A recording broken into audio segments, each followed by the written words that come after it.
Hey, welcome to this video. Today I'm going to be sharing about my near-death experience.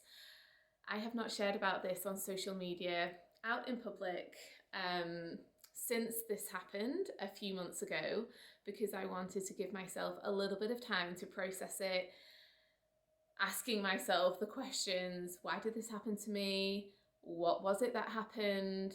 Did I die? Did I come back to life? Did I just pass out? What was the experience that I experienced when I did die, I think, and then came back?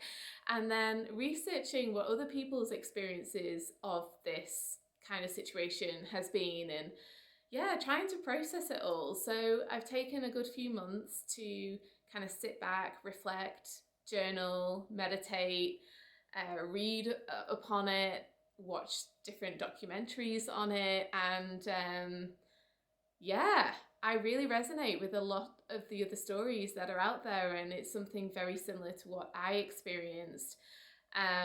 So this is my account of what happened to me. This is my experience, and I will share what happened from my perspective and also from my family's perspective, because they were there, and they were the one, well, my sister-in-law was the person who was there, who was sent by the angels to look after me in that moment to make sure I didn't actually die. And I can say that now without really any emotion because I've been able to process it. But when it first happened, I was like, oh my goodness, this actually was so serious and could have been the end of my life. But it wasn't. And I do believe that I was divinely guided and I was being protected at the same time. And whether it was an experience that I had to go through, I don't know. You know, a lot of you will have your own thoughts and opinions on that, and that is okay. But yeah, I just thought I would share this and my experience because many of you may have been through a similar experience, or you may go through a similar experience, and hopefully by sharing what I've been through, it may help you in some way. Okay, so this happened at the end of May. I was in Tenerife on a family holiday with my extended family, so with my older brother and sister, their kids, my mom and her partner, and we're on this like fun family holiday, more for the kids to be honest. And on the day that this happened, I was swimming with my older nieces and nephew, and they're taller than me. You know, they're these big nieces and nephews who are just amazing. But we were doing some underwater swimming, we were doing handstands, we were just having fun, you know. And I've always loved underwater swimming since I was a young girl. I used to do lengths underneath the water. Never even thought about the dangers of it, to be honest. It was just see how far I can swim underwater without breathing and come up. And I've always had this, what I felt and what other people seem to tell me is a big lung capacity to do lengths underwater.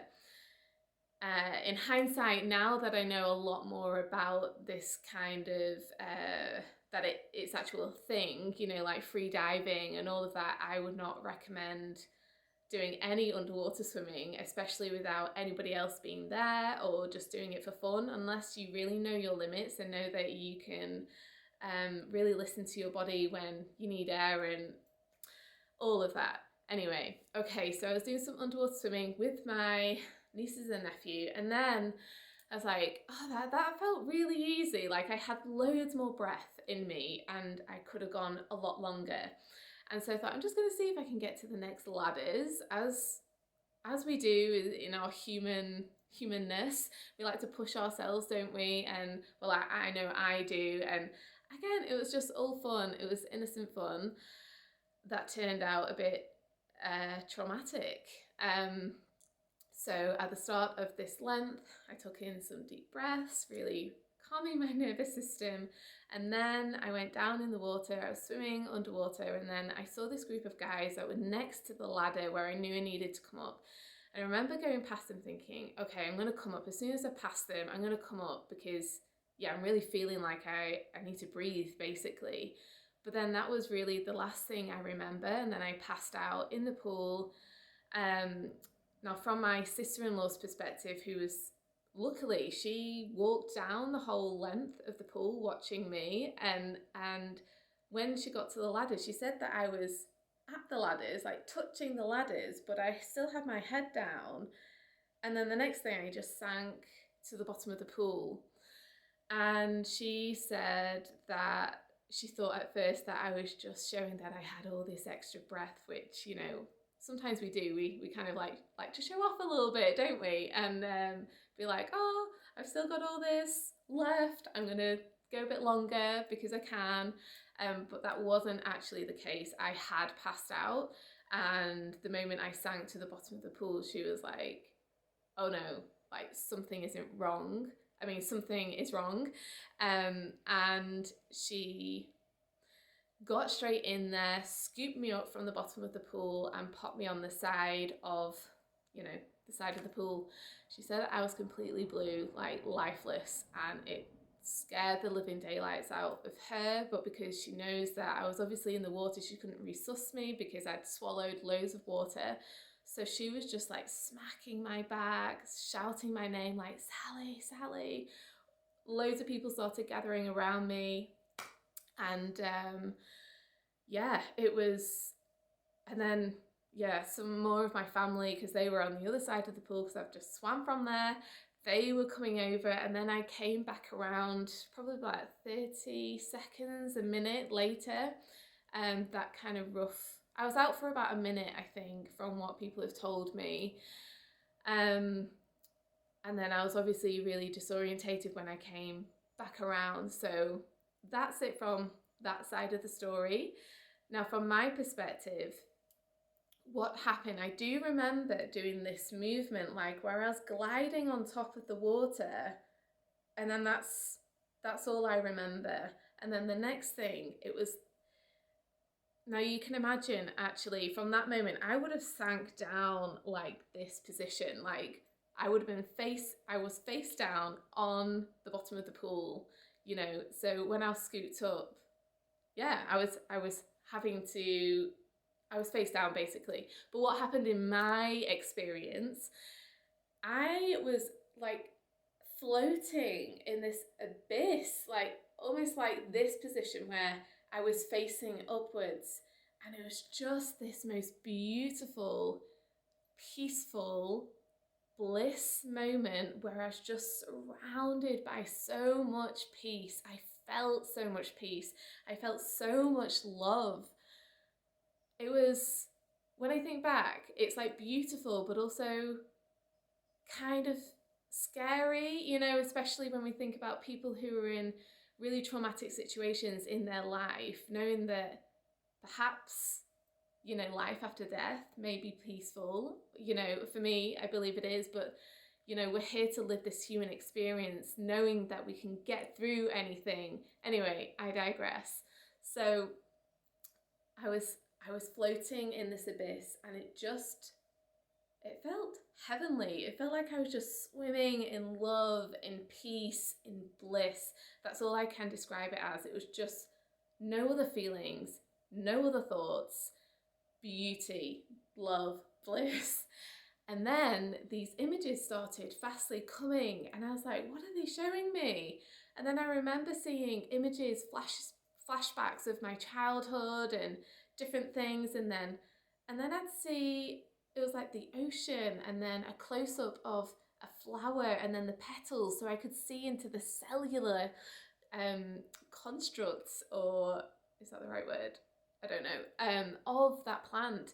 And it was almost this like intertwining feeling of me being connected and one with everything. But it was really short flashes like coming before me, where I was struggling to kind of keep up, like, what are they showing me? It's like really quick and rapid. And then the next thing that happened after that was this woman appeared. She knew who I was. I didn't actually recognize her. So a lot of people say that, you know, a loved one may come to you. I didn't recognize her as a loved one. She was definitely an older woman. She knew who I was. She said my name, and she was just speaking to me with so much love. It was like I knew her but didn't know her, you know? I don't know if you've ever had that experience. And she was talking to me so calmly, so lovingly, but I can't remember what she was saying. I've been trying to journal it, and I have journaled and tried to channel what she was saying. But you know, at the end of the day, I don't know fully what she was saying. I can imagine what she was saying, which, you know, is the usual kind of like, it's not your time yet, you need to go back to earth, and, you know, all of those kind of words. But it felt like she was talking to me for a good amount of time. There was like no rush. And then she went like this, look here. And I, it was like I was in this bird's eye point of view, floating above my body, but I didn't realize it was me at first. And I was above, and I could see this woman on the side of the pool with all these people around, and I could see my swimsuit. And then I was like, oh my goodness, that's me. What's going on there? Why are all those people around me?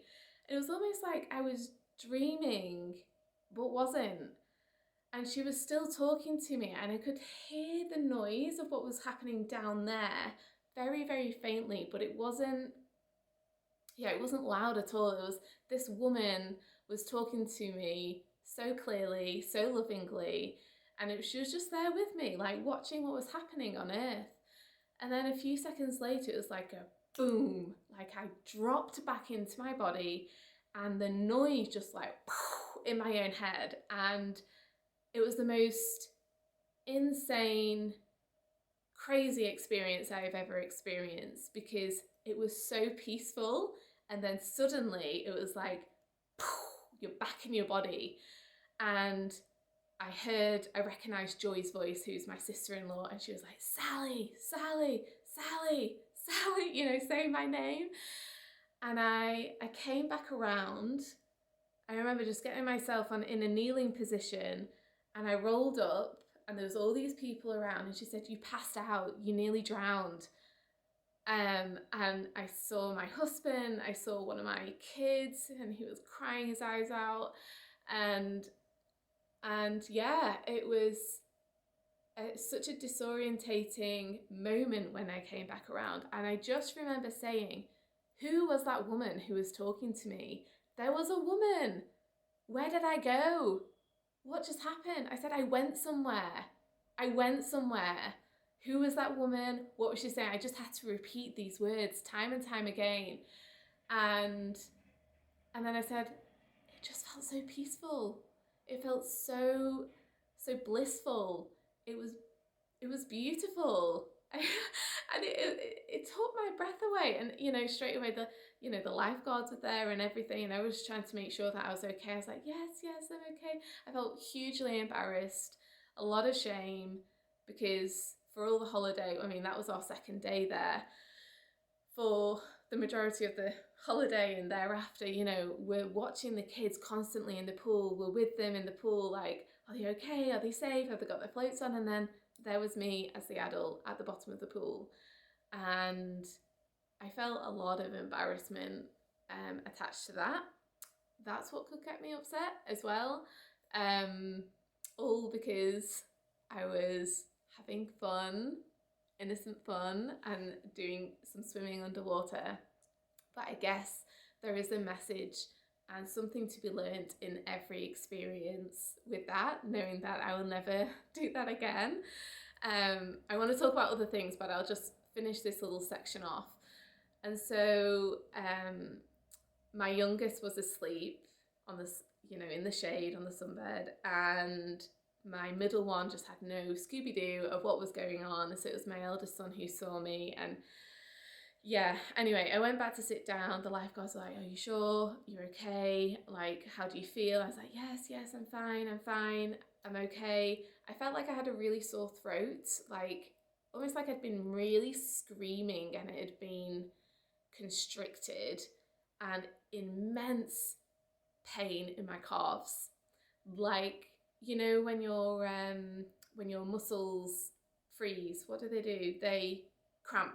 It felt like I'd had two of the most intense muscle cramps in my legs in my calves especially. Like, I'd done a massive workout on them, and so my sister gave me like a nice calf massage, and then I stayed there for about an hour, because I'm one of those, when you have that kind of attention, it's like you don't want it, do you? You're like, just leave me alone, I'm okay, I'm breathing, I'm fine. But obviously I was then trying to process what happened, where did I go, and am I okay? Like, do I have any brain damage? How long did I stop breathing for? Like, I don't actually know. And then we went back to the room about an hour later, and I started to feel really unwell. I started to have symptoms of secondary drowning, which I'm not going to share in this video. I'm going to do a separate video for this, because it deserves a whole video on its own, because I had never heard of secondary drowning, and it is fatal if you don't attend to the symptoms, if you don't listen, if you don't watch out for them. So I really feel like I need to raise awareness of that and do a whole video on it on its own, just so you know what the symptoms are, what I experienced, how I was treated for it. Because if you ignore all of those, if you ignore the treatment that you actually need, you can basically drown. Dry drowning, is that the word? But yeah, it's really, really dangerous. So I also then experienced that, but as you can see, I'm okay, I'm here. Luckily I was researching all my symptoms and it came up, and I was like, I need to go to the hospital. I'm not okay, and my heart rate was through the roof. Yeah, but I will go into that on the next video. But in reflection of the near-death experience, I watched actually Surviving Death when I got home, and there was quite a few of the different experiences on there. I didn't resonate with all of them, of what they all process. Like, some of them say that they met loved ones. That obviously didn't happen to me, but there was that woman. But for me, I mean, I do believe that there is life after death. That is my personal belief, and something that I've always believed in. And for me, after experiencing this, it's just cemented that there is, but also that there is no fear. There is no fear in death. I'm not afraid to die. Of course, what pulls on my heartstrings more is the people who I would leave behind, and my children, more than anything. That they need me as their mummy, you know, and that is the thing that pulls on my heartstrings more than anything. But when you actually do pass away, none of that actually, you don't feel that sadness. It's the people who are left here on earth. But it's also put a lot of other kind of thought processes in my mind, like, we live this life once. We don't know when it's the end of our time here. We have no way of controlling that, as much as, no matter how much we try to control that. And so what I'd say, and what I've kind of been saying to myself, is do the things that make you happy. Like, spread your wings, live this life in the most high, loving way that you can, not to hold grudges, not to hold resentment. If we can live in this place of love and acceptance, forgiveness, grace, that is a gift that you have for yourself, but also to those around you. A lot of things have been coming up for me, and again, I'll probably share another video on this, about different thought processes, and why really I'm stepping more and more into, I just don't care. I don't care if people judge me. I don't care if when I'm putting out these dancing videos, if people think, oh my goodness, that's embarrassing. Like, yeah, I am embarrassing. If I can not take myself so seriously and just put myself out there, no matter how crazy, or I don't know, I'm just, What am I trying to say? We just so often hold ourselves back because we have all this fear. We have these limiting beliefs. We don't think we're good enough. What about if you are good enough? What about if you are here living in this human experience because you are supposed to give the thing that lights you up the most? You are supposed to teach the things that have helped you get through those moments. You know, we are all here for whatever reason yours is. It's different to mine. I don't even know what mine is, but I'm just kind of like sharing my journey and sharing the things that have helped me, the things that light me up. And it's amazing that it also lights other people up, you know? And that is a real gift to me, that I'm like, I'm just putting out this crazy goddess rave and we're all just gonna have a wild time dancing, high on cacao, no alcohol, dancing bare feet, and we're gonna have a great night. And there are other people who love to do that too, you know? And back in the day, I would never have done that. I'd be too conscious about what people would think and would people like it. It's like, just put yourself out there. We get to live this life once. Speak your truth. Be your authentic self. I could go on, but I'll leave it there. And I haven't got emotional, which is amazing because, yeah, what happened after that, it really hit home. But I will go into that in another video, how I processed what I went through. And just so you know, if you have been through this and you haven't given yourself the space to process it, I'm here. I do help a lot of clients who go through a lot of different traumatic experiences. So know that you're not on your own. Go and seek the help that you need. Share, talk about it, you know, don't hold it to yourself, because in sharing we heal, and in opening our hearts we help to let that healing love into those places where we try and keep it hidden or a secret, you know. So yeah, I will put links in the description box below, and if you found this video helpful, please like and subscribe to my channel. I'm going to be releasing lots more videos, and yeah, thanks for listening, thanks for watching. And if you've got any other questions about this whole situation, please feel free to drop me a message below. And again, let's be kind to one another. Let's love each other. I don't want to be one of those people where the lasting thoughts of me was like, she said this horrible thing to me, or she was mean to me. Let's love upon each other. We are human in our messiness, so let's allow that. I have learned so much from this situation, and I have grown a lot over these last few months just from going through it. So yeah. What a profound experience. Okay, sending you so much love.